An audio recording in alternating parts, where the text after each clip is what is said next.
นำสร้างท่าแขกที่เห็นอยู่ทางเบื้องทางหน้านี่ก็อีกหนึ่งบรรยากาศที่ว่าได้มาชมมาเบิ่งโอ้ก็ถือว่าเป็นครั้งแรกที่ว่าได้มา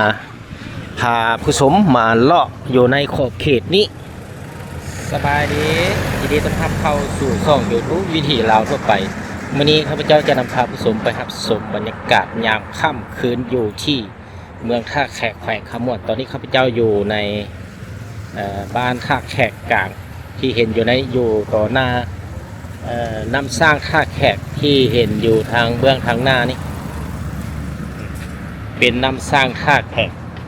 แต่ว่าอยู่ในช่วงกำลังปรับปรุงวันนี้ข้าพเจ้าจะนำพาผู้ชมเข้าไปรับชมก็คือทางเบื้องหน้านี่คือผู้ชมเห็นนี่ก็จะเป็นเฮือนเก่าแก่ตั้งแต่กี้แต่โดนแล้วมันยังรักษาไว้อยู่ในนี้นี่ข้าพเจ้าจะจอด้านเพื่อนก็ยังเห็นเป็นห้างคาเฟ่โดยที่ว่าเป็นจุดหนึ่งที่สวยงามอยู่ในเมืองท่าแขกนะผู้ชมก็ถือว่าไปทางเบื้องทางนี้ก็จะไปสอดไฟแดงแล้วก็ไปสอดหลักสี่ถนน13ไต้ส่วนมาทางเบื้องนี้ก็จะออกไปสอดทางบ้านนาโบสอดนาเมืองเลาะแคมป์ของไปพุ่นทางสายเหนือวันนี้ข้าพเจ้าจะนำพาผู้ชมย่างเข้าไปทางเบื้องทางนี้ไปเบื้องแคมป์ของว่าจะเป็นแบบใดบรรยากาศในยามค่ำคืนแบบสิอยู่ที่ในเมืองท่าแขกส่วนลงไปทางนี้ก็จะไปสอดทางพระธาตุเมืองเก่าที่มีชื่อเสียงโด่งดังก็เป็นธาตุหนึ่งที่เป็นหัวใจของชาวเมืองท่าแขกกันแหละสิแหละข้าพเจ้าว่าจะมาในยามกลางเวียนเพราะว่ามันบ่เห็นไฟแสงสีก็เลยว่าเอาภาพเมื่อคืนมาให้ผู้ชมวันนี้ข้าพเจ้าจะย่างไปเบื้องแคมป์ของมันจะเป็นแบบใดก็ที่จริงแล้วในจุดขอบเขตนี้ในมือของพรรษานะมันก็จะเป็นการจัดงานอยู่ในทางเส้นนี่แหละนี่ก็คือเบื้องขวามือนี่ก็จะเป็นนำสร้างท่าแขกแต่จะบ่ทันได้ให้ผู้ชมเข้ารับชมเถอะเพราะว่าเพิ่นยังอยู่ในช่วงกำลังปรับปรุงอยู่ในปรับปรุงแล้วก็บ่ทันได้ไฟใส่ถ้าว่าปีปรับปรุงสำเร็จแล้วเพิ่นก็จะได้ไต้ไฟใส่สวยงามในส่วนทางเบื้องนี้ก็จะเป็นห้าง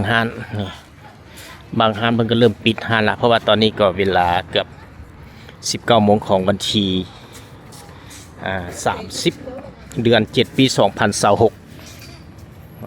ถือว่าโดยรวมแล้วเพิ่นก็ได้มีการปรับปรุงโดยเฉพาะแม่นพื้นนี่เพิ่นปรับ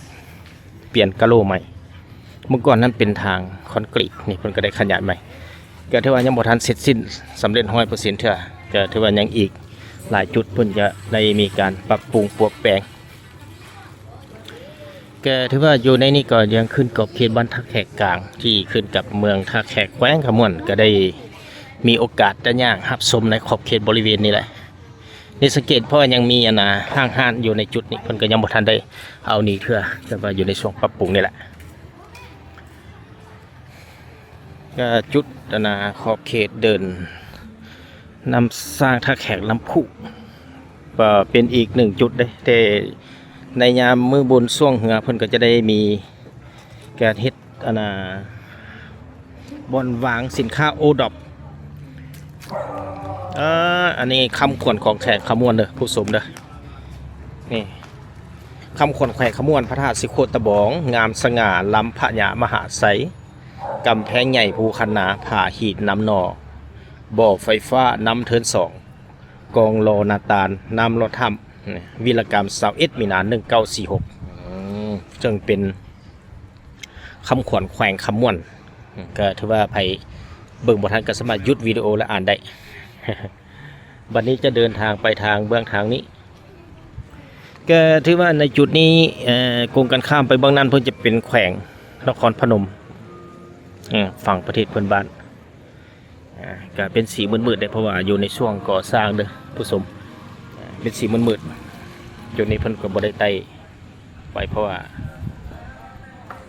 อยู่ในช่วงก่อสร้างกันเจือนแคมน้ำของนี่ก็เลยว่าเป็นแบบสิวันนี้จะย่างเลาะออกไปทางเบื้องนี่ถนนสิงคโปร์ชื่อถนนนี่แคมของเรียกว่าถนนสิงคโปร์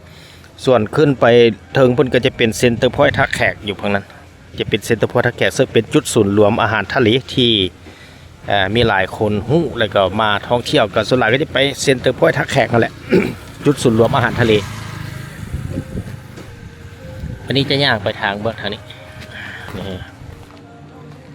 ก็ถือว่าอยู่ในถนนแคมป์ของนี่ก็คือที่เห็นเนี่ยก็จะได้มีถ้าว่ามีการก่อสร้างเฮ็ดสวนแคมป์ของสำเร็จนี่ก็จะมีผู้คนเดินหลายกว่านี้นะ14ก็ถือว่าอีกหนึ่งบรรยากาศอยู่ในใจกลางเมืองนั่นแหละที่ช่องวิถีลาวทั่วไปก็ได้มีการอัปเดตและก็เป็นครั้งแรกที่ว่านำเอาภาพบรรยากาศแบบนี้มาให้ผู้ชมได้รับชมจะย่างลงไปลุ่มพุ่นอีกก่อนจนฮอดลุ่มแล้วจะได้เดินทางกลับบ้าน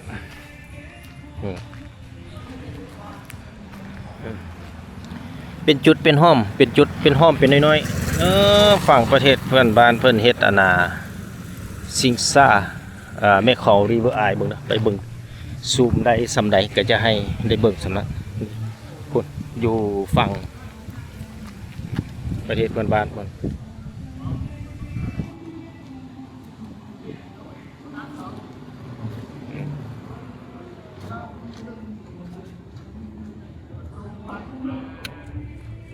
ก็ถือว่าเป็นอีกหนึ่งจุดสถานที่ที่เฮาแนมไปเห็นอย่างสวยงามอยู่ทางฝั่งประเทศเพื่อนบ้านคือแขวงนครพนมอยู่กงกันข้ามกับเมืองท่าแขกแขวงขมวนแขวงนครพนมไปเดินทางต่อไปเบิ่งอีกหลายจุดหลายห้องและนอกจากแรกก็จะมีนักท่องเที่ยวมาก็มาชม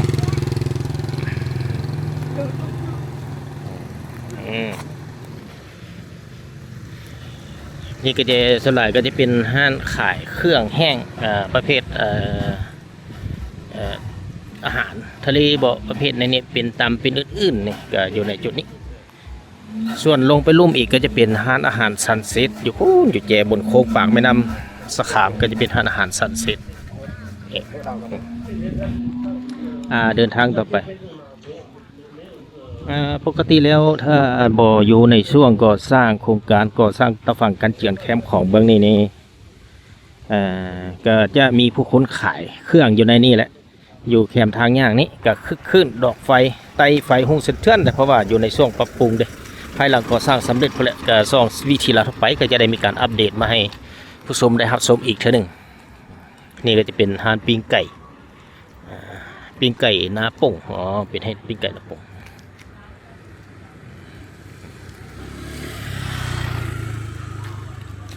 nó chỉ như thế món này luôn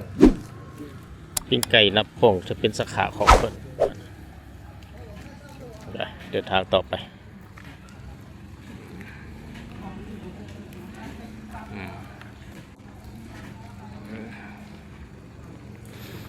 ก็อีกหนึ่งบรรยากาศที่ว่าได้มาชมมาเบิ่ง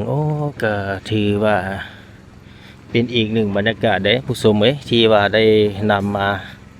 ชมแบบที่มาย่างมาออกกำลังกายได้โดยเฉพาะจะเป็นตอนเช้าบอกประมาณนี้ก็มาได้ช่วงนี้ก็ถือว่ายังเป็นแบบยากๆนิดนึงเพราะว่าในช่วงเขตเบื้องแคมป์ของเพิ่นอยู่ในช่วงก่อสร้างเด้ให้สังเกตจะมีก้อนหินจะมีขี้ตมภายหลังสำเร็จแล้วจุดนี้เพิ่นก็จะเฮ็ดเป็นแบบสวนสาธารณะครับก็จะได้มาย่างมาชมเบิ่งได้คนก็จะเต็มแล้วในฮอตบัตรเพิ่นก่อสร้างสำเร็จซึ่งว่าโครงการก่อสร้างสวนสาธารณะบอนนานาโครงการก่อสร้างฝั่งกันเจือนนี่นะก็จะสำเร็จอยู่ในปี2028ที่อ่านอยู่ในป้ายโครงการเพิ่นฮั่นตอนนี้ก็2026ก็หมายเข้ามาอีก2ปีข้างหน้าเพิ่นก็จะก่อสร้างให้สำเร็จไปเดินทางต่อไปอีกก็อีกหนึ่งบรรยากาศก็ได้ย่างข้าพเจ้าก็ได้ย่างเหมือนซ้ำกับออกกำลังกายเลยผู้ชมจะลงไปลุ่มพอแหละอีก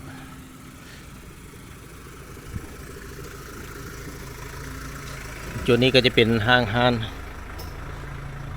งเบียร์อยู่ในช่วงกำลังปรับปรุง FC ปรับปรุงอยู่ไปพ้นก็จะเป็นห้างอาหารท่าแขกวิว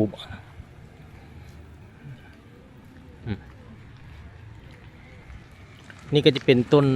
ตาลนี่ก็อยู่นี่หลายปีแล้วตั้งแต่ข้าพเจ้ามาเห็นครั้งแรกก็คือว่าในปี2003 2002ก็หมายความว่า24ปีผ่านมาก็ยังเห็นแหละตอนนี้เพิ่นก็ยังรักษาไว้นี่8ต้นนะอยู่ในขอบเขตใกล้ๆกับปากแม่น้ำสะขามเนี่ยไปเบื้องนั้นก็เป็นร้านอาหารซันเซ็ตปากแม่น้ำสะขามอยู่หั่นก็จะมีต้นตาลอยู่จุดนี้ก็ถือว่าถ้าว่ามาตอนกลางเว้นก็จะเห็นเบ็ดภาพสวยงามเนี่ยข้าพเจ้าได้เอาตอนกลางคืนมาให้ชมนั่นเองบัดนี้จะเข้าไปทางนี้จะย่างออกไปสิแล้วไปซอดถนนเบื้องนั้นเราโค้งกลับไปหาจุดเริ่มต้น ไปก็สวยงามได้เดี๋ยวว่ามาย่างทางไฟห้องเสนเทือนสองฝากทางเพิ่นก็ได้มีการไต่ไฟเป็นไฟสาธารณะนี่จะมีเสาไฟเพิ่นประดับประดาทุกจุดทุกห้องอยู่ของเมืองท่าแขกนี่เพิ่นก็เฮ็ดสวยงามเด้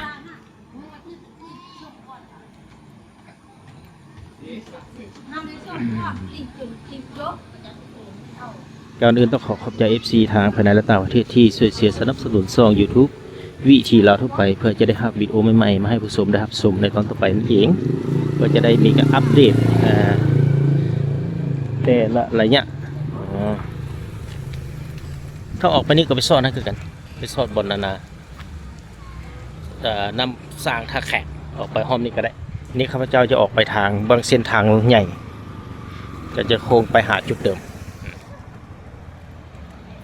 ก็ถือว่าข้าพเจ้าก็เป็นครั้งแรกที่ว่าได้มา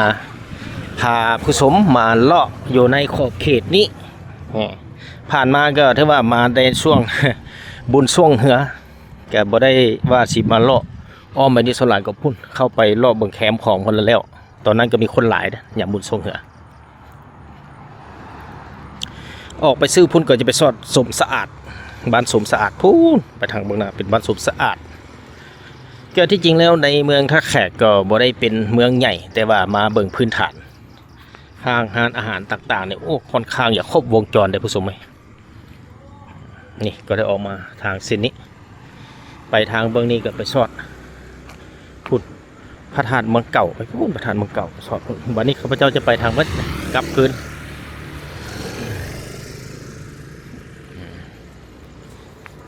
มาย่างได้มาจ้างมาสมนี่นอกจากนั้นก็จะมีห้างร้านจะเป็นขายฝือขายข้าวเปียกไฟหุงเสนเจือนเลย FC เลยก็ถือว่าพอมาย่างมาเบิ่ง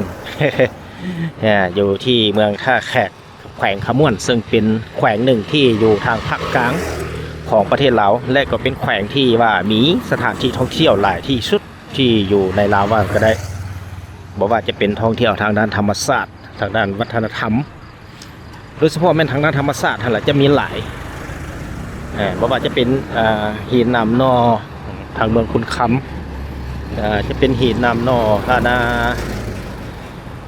ทำปลาเสื่อมทำปลาฝาทำสร้างอู้หลายผสมท่ามน้องแอนว่าสิทางตาดเชียงลือทางเมืองบุรพาอู้หลายสถานที่แต่ข้าพเจ้าก็ยังบ่ทันได้ไปเห็นโดยเฉพาะเป็นหินน้ำนอบ่ตาดเชียงลือนี่ก็อยู่ทางเมืองบุรพาถ้ามีโอกาสก็ข้าพเจ้าจะพาผู้ชมไปเบิ่งเส้นกันต้องได้ใช้เวลาแท้ๆไปเลาะแบบนั้น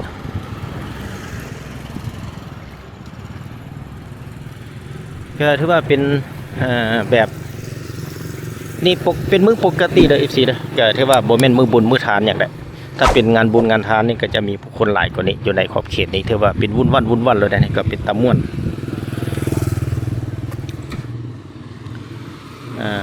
โดยเฉพาะอาชีพของพ่อแม่ประชาชนอยู่ในเขตนี้ก็จะเป็นค้าขายจะเป็นว่าขายของกินขายเสื้อผ้าส่วนใหญ่จะเป็นร้านอาหารนั่นแหละอยู่ในโซนแคมป์แขวงเพราะว่าจะเป็นอีกหนึ่งจุดที่ว่าจะมีนักท่องเที่ยวมาจากต่างประเทศมาท่องเที่ยวแล้วมารับชมมาย่างในยามหัวแรงนะประมาณนี้นะ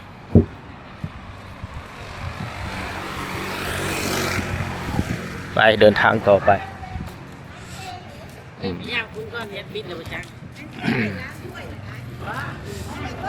ก็แต่ตลอดเส้นทางเส้นนี้ก็ถือว่า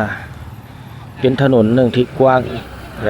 ระดับความกว้างของทางนี่ก็กว้างอยู่12 เมตรเป็นถนนเส้นหลักเบื้องแคมป์ของนี่แหละว่าซะตอนนี้ก็ข้าพเจ้าก็จะได้ย่างไปฮอดจุดเก่าที่เริ่มต้นจากเริ่มต้นของ คลิปวิดีโอนี้นี่ก็จะไปฮอดจุดนี้ก็ได้พาผู้ชมมารับชมแบบนี้แหละคือที่เห็นอยู่ในนี้แหละก็ถือว่ามาจบสุดสิ้นอยู่ในนี้